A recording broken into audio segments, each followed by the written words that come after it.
क्षतिपूर्ति नतिरे के हुन्छ त? अदालतले तोकेको क्षतिपूर्ति तिर्नुपर्ने व्यक्तिले तोकिएको समयमा क्षतिपूर्ति नतिरेमा कैद हुन सक्छ। यो व्यवस्था फौजदारी कसुर, सजाय निर्धारण तथा कार्यान्वयन ऐन 2074 को दफा 45 मा छ। क्षतिपूर्ति नतिरे के हुन्छ त?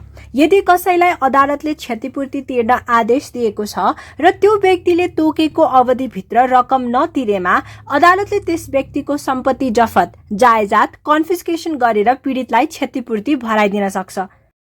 तर सम्पत्ति नभए वा रकम असुल नभएमा, यदि त्यो व्यक्तिको सम्पत्ति नै छैन वा सम्पत्तिबाट पनि क्षतिपूर्ति असुल हुन सकेन भने क्षतिपूर्ति नतिरेको कारण कैद हुन्छ। तर कैद जथाभावी हुँदैन। क्षतिपूर्ति रकमलाई एक दिनको 300 रुपैयाँका दरले कैदमा परिणत गरिन्छ। कैदको अधिकतम सीमा कुनै पनि अवस्थामा क्षतिपूर्ति नतिरेका कारण 4 वर्षभन्दा बढी कैद हुन सक्दैन, अन्य कानूनमा लेखिएको भए पनि।